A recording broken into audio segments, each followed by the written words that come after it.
तो एक्सरसाइज 5.1 हम अब पढ़ लेते हैं। तो एक्सरसाइज 5.1 में का जो बेसिक इंट्रोडक्शन है वो मैंने पहले 5 लेक्चर्स में दिया है। तो उसमें मैंने ये बताया था आपको कि कंटिन्यूअस फंक्शंस क्या होते हैं। सबसे पहली बात मैंने ये बताई थी कि continuous functions are those functions कि जिनका ग्राफ हम विदाउट लिफ्टिंग द पेन बना सकते हैं या विदाउट लिफ्टिंग द पेंसिल बना सकते हैं।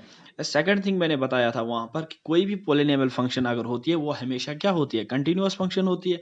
तो यहाँ पर अगर आप क्वेश्चन नंबर 1 देखोगे, यहाँ पर दिया हुआ है F of x equal to 5x-3, यानी F of x equal to 5x-3। इसका मतलब ये हो गया कि ये तो पॉलिनोमियल फंक्शन है, क्योंकि ये पॉलिनोमियल ऑफ 1 डिग्री है, यानी 5x-3 क्या है, पॉलिनोमियल है 1 डिग्री का, यानी ये क्या है, पॉलिनोमियल है। तो ये क्या होगा, कंटिन्यूअस फंक्शन होगा हमेशा।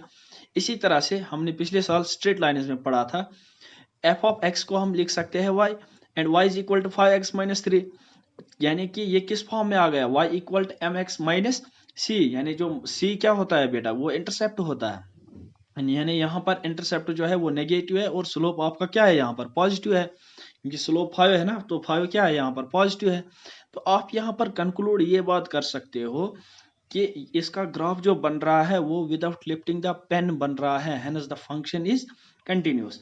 लेकिन बेटा यहाँ पर करना क्या है आपको, you have to prove the function is continuous. तो प्रूव करने के लिए हमारे पास जो प्रोसीजर है वो ये है कि सबसे पहले आपको limit of left hand limit निकालना है, फिर राइट हैंड लिमिट निकालना है, फिर फंक्शन की वैल्यू निकालनी है एट दैट पर्टिकुलर पॉइंट, जहां पर फंक्शन जो वो पॉइंट दिया हुआ है। पहला पॉइंट कौन सा दिया हुआ है, x इक्वल टू 0, यानी इसमें आप पहले 0 पर लेफ्ट हैंड लिमिट, फिर राइट हैंड लिमिट और फिर 0 पर वैल्यू निकालोगे। फिर आप देखोगे 0 पर ये कंटिन्यूअस है या नहीं है। फिर इसी तरह से आप काम करोगे again at x equal to -3, पहले लेफ्ट हैंड लिमिट निकालोगे -3 पर, फिर राइट हैंड लिमिट निकालोगे, फिर f ऑफ -3 की वैल्यू निकालोगे। फिर इसी तरह से सेम टू सेम आप 5 पर करोगे, पहले लेफ्ट हैंड लिमिट, फिर राइट हैंड लिमिट, फिर f ऑफ 5 निकालोगे। ये तो क्वेश्चन नंबर 1 हो गया। अब क्वेश्चन नंबर 2। तो क्वेश्चन नंबर 2 में आप लोग देखो, क्वेश्चन नंबर 2 क्या कह रहा है। क्वेश्चन नंबर 2 कह रहा है examine the continuity of the function F of x equal to 2x square minus 1। ये कह रहा है आपसे कि आप इसकी कंटिन्यूटी एग्जामाइन करो, यानी आपको एक प्रॉपर लॉजिक देना है कि मतलब ये फंक्शन कंटिन्यूअस क्यों है। सबसे पहला लॉजिक तो मैं आपको ये बताऊंगा कि जब हमने पिछले साल क्यूबिक कोनिक सेक्शन पढ़ा था, कोनिक सेक्शन जब हमने पढ़ा था तो वहां पर हमने पैराबोला के बारे में बात की थी। जब पैराबोला के बारे में हमने बात की तो वहां पर पैराबोला की इक्वेशन कुछ इस तरह से आ रही थी, y equal to 4ax square. तो यहाँ पर f ऑफ x को हम y लिख सकते हैं एंड दिस 2x स्क्वायर हम इसको लिख सकते हैं। हम इसको अगर जरा ध्यान से देखेंगे, अगर क्या है इस फॉर्म में नहीं है 4ax स्क्वायर, अगर ये अगर ये 4a को भी हटा दो आप, अगर ये इस फॉर्म में भी है x square minus 1, x square minus 1, तो इसका ग्राफ बेटा क्या बनेगा, पैराबोला बनेगा। जब इसका ग्राफ पैराबोला बन गया तो पैराबोला तो विदाउट लिफ्टिंग द पेन बन जाएगा। जब ये विदाउट लिफ्टिंग द पेन बनेगा, hence you can conclude that what, hence you can conclude this function is continuous function. लेकिन आपको दिखाना है कि at x equal to 3 this function is continuous. At x equal to 3 पर आप सबसे पहला काम क्या करोगे, आप लेफ्ट हैंड लिमिट निकालोगे 3 पर, फिर राइट हैंड लिमिट निकालोगे इसी फंक्शन का 3 पर, फिर value of the function at 3 निकालोगे, यानी पहले limit of x tends to 3 negative f of x, limit of x tends to 3 positive f of x, फिर निकालोगे f of 3।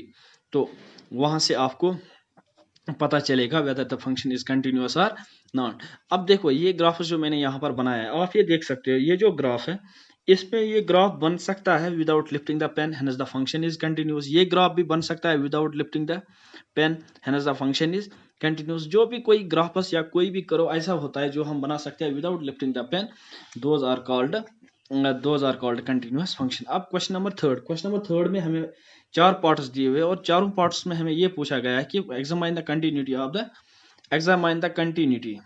The following functions. तो पहला पार्ट हमारे पास दिया हुआ है F of x is equal to x minus 5। तो आप ये देख सकते हो ये तो पॉलिनॉमियल है बेटा। अगर ये पॉलिनॉमियल है तो ये क्या होगा, कंटिन्यूअस फंक्शन है। मैंने आपको पहले ही ऊपर बताया क्यों होता है। तो सेकंड पार्ट में भी क्या है, F of x equal to 1 divide by x minus 5, ये तो रैशनल फंक्शन हो गया। ये तो अगर रैशनल फंक्शन है, लेकिन ये एक्स किसी भी सूरत में बेटा 5 नहीं होना चाहिए, क्योंकि अगर ये एक्स 5 हो गया तो ये अनडिफाइन हो जाएगा, तो अनडिफाइन नहीं होना चाहिए। तो क्या होगा कि इसमें हम ये करेंगे कि ये फंक्शन कंटिन्यूअस होगा for all real numbers except except कहां पर, जहां पर x 5 के बराबर नहीं होगा। यानी this function is continuous for all real numbers accept 5। ठीक है। इसी तरह से आप थर्ड पार्ट भी देख सकते हो, f of x is equal to x square minus 25 divide by x plus 5। ये भी ये एक फंक्शन है। किस तरह का, जो हमने फंक्शंस पढ़े थे जब हमने क्लास 11th और 12th में फंक्शंस पढ़े थे, वहां पर हमने कुछ फंक्शंस पढ़े थे, f of x divide by g of x, जो कि रैशनल फंक्शन हमारे पास होता था। इसमें हमने एक कंडीशन पढ़ी थी कि G of x should not equal to 0। किसी भी हालत में जी ऑफ एक्स 0 नहीं होना चाहिए, क्योंकि अगर जी ऑफ एक्स 0 हो जाएगा, ये सारा फंक्शन क्या हो जाएगा हमारा, ये सारा फंक्शन हमारा अनडिफाइन हो जाएगा। तो यहाँ पर क्या है कि ये फंक्शन हमेशा कंटिन्यूअस रहेगा, क्योंकि ऊपर भी पॉलिनॉमियल है नीचे भी पॉलिनॉमियल है, but except when x should not equal to -5, क्योंकि अगर x -5 होगा, ये फंक्शन हमेशा कंटिन्यूअस होगा हर एक रियल नंबर पर, लेकिन एक ही जगह ये कंटिन्यूअस नहीं होगा, जहां पर क्या, ये x -5, अगर x -5 होगा तो ये कंटिन्यूअस फंक्शन नहीं कहलाएगा। इसीलिए हम कहेंगे this function is continuous for all values except at x equal to -5। तो इसी तरह से चौथा पार्ट हमारे पास है, F of x is equal to modulus of x -5।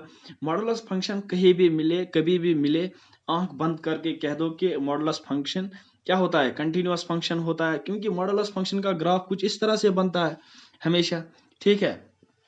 तो अगर ग्राफ कुछ इस तरह से बन सकता है, तो ये ग्राफ तो हम विदाउट लिफ्टिंग द पेन बना सकते हैं। इफ द ग्राफ इज, यहाँ पर आप ये बता सकते हो कि if the curve or a graph can be made without lifting the pen or the pencil, then the function is called what, then the function is called continuous function. इसी तरह से क्वेश्चन नंबर 5 आप देख लीजिएगा।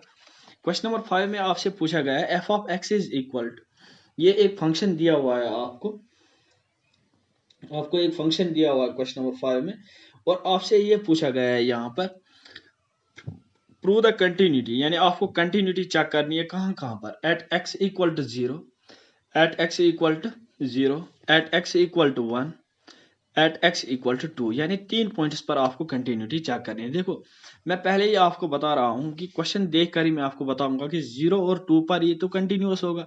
अब आप बताओगे क्यों, क्योंकि लेस देन 1 पर फंक्शन की वैल्यू क्या है बेटा, x है। लेस देन 1 पर आप देख सकते हो, लेस देन 1 पर फंक्शन की वैल्यू क्या है, x है। और एट x इक्वल टू 0, यानी x इक्वल टू 0, यहां पर 0 होगा, तो 0 को हम लेफ्ट हैंड साइड से अप्रोच करेंगे तब भी वैल्यू x होगी, और राइट हैंड साइड से अप्रोच करेंगे तब भी वैल्यू x ही रहेगी। यानी यहां पर एट x इक्वल टू 0 है तो हमेशा कंटिन्यूअस रहेगा। एट x इक्वल टू 2, यानी x ग्रेटर देन 1, x जब 1 से ज्यादा हो रहा है तब भी ये क्या आ रहा है, 5 आ रहा है। यानी दोनों साइड से, 2 के लेफ्ट और राइट में दोनों साइड में क्या वैल्यू आएगा, 5 आएगा। इसी तरह से 0 के लेफ्ट और राइट में दोनों साइड से क्या वैल्यू आ जाएगा, x आ जाएगा। है ना, at 0 and 2 the function will remain continuous. हम सबसे पहले इसमें क्या करेंगे, एट x इक्वल टू 0 पर चेक करेंगे। एट x इक्वल टू 0 हम सबसे पहले निकालेंगे limit of x tends to 0 negative, limit of x tends to 0 negative